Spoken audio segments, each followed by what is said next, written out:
ครับสวัสดีช่วงเย็นๆนะครับต้นเดือนพฤษภา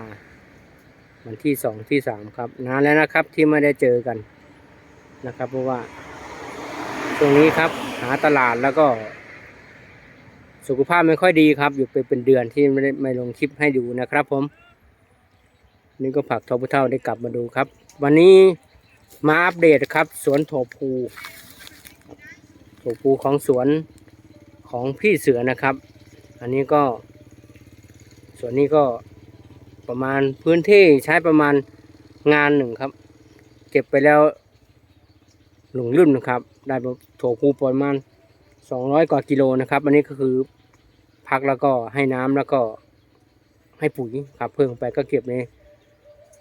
ชุดที่2นี่กำลังออกดอกครับผมเดี๋ยวไปดูเจ้าของสวนนะครับว่าเขาทำยังไงเพราะว่าสภาพดินนี่เป็นดินลูกรังนะครับเป็นลูกรังแล้วก็พี่เสือเนี่ยถนัดในเรื่องของการทำถั่วพูมากนะครับ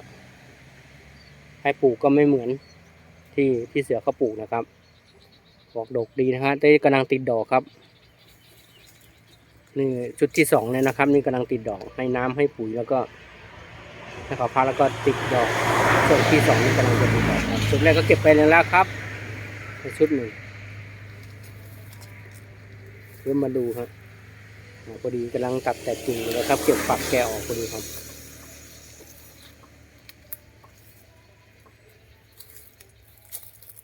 พี่เสืออันนี้นะชุดที่2เลยเนาะชุดที่2ครับพี่เสือเจ้าของสวนครับมือโปรในการปลูกถั่วพูนะครับชุดที่2นี่กำลังติดดอกเนาะยังกำลังเป็นรุ่น2รุ่นแรกเนี่ยเก็บไปแล้วเนาะ200-300 กิโลเลยเนาะทำนี้ก็ได้พื้นที่ประมาณงานนึงเลยที่ปลูกเนี่ยเนาะประมาณงานนึงงานไปพาเบิ่งไปเสือเก็บเมื่อใดตัดหญ้าแล้วอัดปุ๋ยเลยบอกตัดหญ้าแล้วก็ใส่ปุ๋ยแล้วก็น้ำเข่าแล้วขี้งัวอัดน้ำใส่ปุ๋ยคอกใส่ปุ๋ยคอกปุ๋ยเคมีเนี่ยโรยไปแล้วก็ฉีดฮอร์โมน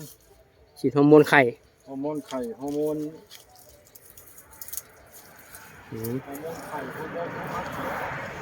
เก็บมังแห้งพร้อมบอกเก็บมังแห้งไปทำพันธุ์พร้อมมังแห้งทำพันธุ์ใครสนใจก็นั่นเนาะเอาไปสั่งซื้อได้เนาะเป็นพันธุ์เนี่ยสั่งซื้อได้บ่ห่วงพันนี้ดุกพันนี้ดกเป็นพันธุ์ของสวนแล้วมันบอกแต่ชั่วโมงนี้ก็มีตัวผู้ออกทุกวันบอกมีทุกวันเมื่อนี้ก็ส่งไปแล้ว8 โลมันนี่ส่งไปแล้ว8 โลเนาะธรรมดานี่กลุ่มผักทบเท่านี่ปลูกผักแป้นเป็นหลักเนาะตอนนี้ผักแป้นไปไม่ได้ครับตลาดนิ่งทุกตลาดมาเห็ดทำถั่วพูเพราะเราก็ต้องมีทางรอดเนาะต้องทำหลายอย่างเนาะปลูกหลากหลายไปเพื่อความอยู่รอดทั้งมะเขือทั้งถั่วพูนี่เนาะถั่วพูนี่โอ้ดกนี่นะครับเนี่ยกำลังติดฝักกำลังปลูกเสริมแล้วหลายร้อยต้นอยู่ตอนนี้ก็ปลูกเสริมขึ้นมาอีกอยู่ถึงโซนในเนาะโซนในก็โซนนอกในดินลูกรังนี่คือการกระดินอันเดียวกันครับดินอันเดียวกันดินเหนียวแม่รังก็มันรู้สึกว่าถั่วพูมันสิหมักเนาะหมักพวกนี้พวกพืชมันลงหัวเลยหมักถั่วพูนี่ลงหัวแต่มันก็เขาปลูกเขาเก็บได้2 รุ่นใหญ่ๆเนาะครับ2 รุ่น3ก็หน่อยลงไปเนี่ยแต่ว่าบ่คือรุ่นแรกรุ่น2ก็พอได้อยู่งามดีเนาะเขาก็ตัดหญ้าให้ปุ๋ยให้น้ำโอ้ไปพาไปดูทางพุ่นเป็นอะไรส่วนแต่ตัวผู้นี่ก็เป็นตัวรักของสวนตอนนี้เนาะ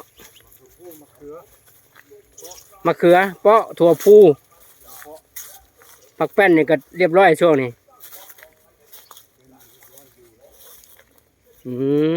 อันนี้ในทางนี้ลงไหมบ่ตรงนี้นะครับมาดูสวนนะครับพวกนี้ลงใหม่พวกกำลังลงใหม่แล้วนี่นะให้น้ำด้วยระบบน้ำยศบ่น้ำพุ่งหรือน้ำยศดิพี่เสือในระบบน้ำพุ่งเข้าน้ำเข้าแบบง่ายๆเลยเข้าน้ำเขาจะได้เข้าน้ำนี่เข้าแล้วนี่ โอ้โห นี่เข้า เปิ แล้ ด ว ก็ขึ้นแล้วค่ะโอ้ เข้าง่ายๆเพราะว่าบ่ได้ใส่ท่อ เราบ่มีท่อเมนวางไว้ อ่า เอาไปอย่างนี้เลย ใส่แบบนี้เลย อื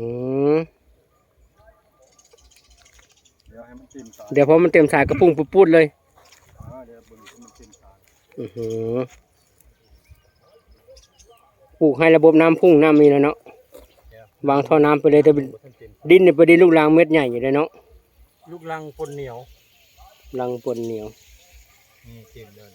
น้ำพุ่งแบบปกติมันจะพุ่งหงายเนาะ อันนี้พุ่งความ ห ล งาย ง แล้วมันออกไปพุ่นสองทางพอก็เลยเอาความหน้ามันลง ความหนาลงเลย ความหน้าลงแล้วก็มาพุ่งอยู่ลงใต้เลย โอ้โหแน่นอน แน่นอน เต็มตัวนี้ก็เปลี่ยนไปเรื่อยๆเพราะว่าถ้าไปต่อท่อมันยุ่งยากห มัน ลาย ปลูกยากมันเปลือง เสียบไปที่ละอันเลย อื นี่ปลู ม กเสริมอันนี้ ปลูกเสริมขึ้นไป เห็นมันต้นน้อยๆคือนี่ เวลามันขึ้นจะเป็นคือนี่แหละเต็มที่เลย ตอนมันนี่ทีแรกอยู่น้อยๆคือสิบนไห่ ปลูกในต้นเล็กๆขึ้นเนี่ยเนาะพอเต็มที่แล้วก็ โอ้เดี๋ยวก็เห็ดข้าง สวยงาม พอมันขึ้นมาก็ว่า อันนี้ ป ก็ ระมาณนี้ก็เอาปุ๋ยมาโรยแล้วก็ไถกบสองทางแล้วก็พอเลย อืม นี่แล้วเข้าน้ำแบบนี้แหละวิธีเข้าน้ ข้าวน้ำเอา ำ ปุ๋ย ถ้าก บ ถ้ามันใหญ่เต็มที่แล้วก็ปล่อยเขาร่องเลยนะแต่ตอนนี้ให้มันกินน้อยๆก่อน ทำมันกินน้อยๆซะก่อน ให้มันกินน้อยๆก่อนเดี๋ยวหญ้าจะปลูกหลาย อือหือหญ้าก็แห้วหมูเนี่ยสุดยอด นั่นแหละ แล้วก็ปุ๋ยใส่แล้วก็กบแล้วนี่ ปุ๋ยใส่แล้วก็กบบุกบหลายกบหน่อยนึงแล้วก็ประมาณทั้งอีก10 มื้อก็ใส่ย่อๆแล้วก็กบอีกทีนึงออกรอบนอกแล้วก็กบเขียว ส่วนนี้ก็ทำหลายอย่าง อืมผสมผสานกันไปครับสวนของพี่เสือครับ เข้าง่าย อืมประมาณนี้ครับสวนของพี่เสือนะครับ ๆร้อยเนาะ นะครับ ประมาณนี้ครับสวนของพี่เสือ